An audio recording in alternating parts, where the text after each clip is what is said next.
اعوذ باللہ من الشیطان اللعین الرجیم بسم اللہ الرحمن الرحیم السلام علیکم یا علی مدد۔ مومنین و مومنات کی خدمت میں آج ایک بے انتہا مجرب ترین وظیفہ عمل ماہ ذی القعدہ کے آخری پیر، لاسٹ منڈے آف ماہ ذی القعدہ کا بے پناہ مجرب ترین وظیفہ عمل ابا عبداللہ الحسین علیہ السلام کی بارگاہ سے لے کر آئے ہیں۔ آپ آج شب میں مغرب کی نماز سے فارغ ہونے کے بعد اس وظیفہ عمل کو لازماً واجب سمجھ کر کیجیے۔ سارا سال آپ کے رزق میں برکت ہی برکت رہے گی اور ہر قسم کی مالی پریشانی مصیبت سے آپ کو نجات حاصل رہے گی۔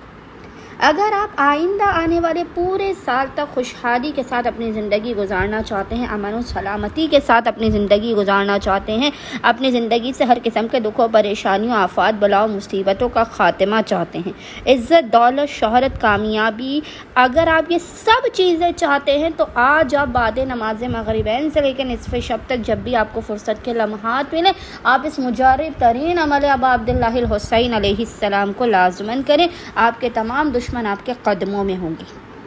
آپ کی ہر پریشانی دور ہو جائے گی، ہر مسئلہ فوراً آپ کا حل کیا جائے گا۔ ملازمن کریں، جو مومنین و مومنات ان لمحات کو ضائع کر دیتے ہیں باخدا وہ سارا سال پچھتاتے ہیں کہ کاش ہم ان لمحات سے، ان گھڑیوں سے، ان ایام سے بھرپور فائدہ اٹھاتے۔ بس مومنین اپنی زندگی میں سکون راحت و اطمینان کے لیے صدقہ ابا عبداللہ الحسین علیہ السلام، اپنی زندگی سے ہر مسئلے کے خاتمے کے لیے آج بعد نماز مغربین سے لے کے نصف شب تک جب بھی آپ کو فرصت کے لمحات ملے، آپ نے باوضو ہونا ہے اور باوضو ہونے کے بعد آپ نے سب سے پہلے 2 رکعت نماز پڑھ کے اس کا ہدیہ ابا عبداللہ الحسین علیہ السلام کی بارگاہ میں پیش کرنا ہے۔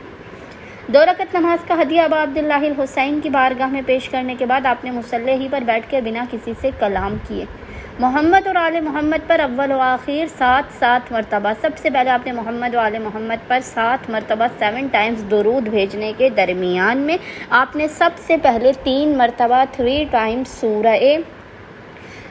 فجر کی تلاوت کرنی ہے۔ 3 ٹائمز سب سے پہلے آپ نے سورہ فجر کی تلاوت کرنی ہے، 3 مرتبہ 3 ٹائمز آپ نے سورہ اخلاص قل هو اللہ احد کی اور 3 مرتبہ ہی آپ نے سورہ الحمد کی تلاوت کر کے آپ نے پیشانی کو صحیح جگہ پر رکھ کے 128 مرتبہ 128 ٹائمز پڑھنا ہے، یا حسین اغثنی یا حسین اغثنی یا حسین اغثنی، اور پھر آپ نے پیشانی کو صحیح جگہ پر رکھ کر ہی خداوند متعال کو حق ابا عبداللہ الحسین علیہ السلام کا واسطہ دیتے ہوئے اپنی حاجات کو طلب کرنا ہے، مسائل کے خاتمے، رزق میں برکت کی دعا کرنی ہے۔ انشاءاللہ تعالی خداوند متعال حق ابا عبداللہ الحسین علیہ السلام کے صدقے میں ماہ ذی القعدہ کے آخری پیر کے عمل و وظیفے کے صدقے میں آپ مومنین کی خالی جھولیوں کو بھر کے آپ کو بامراد کر دے گا۔ اللہم صلی علی محمد و آل محمد وعجل فراجہم اجمعین۔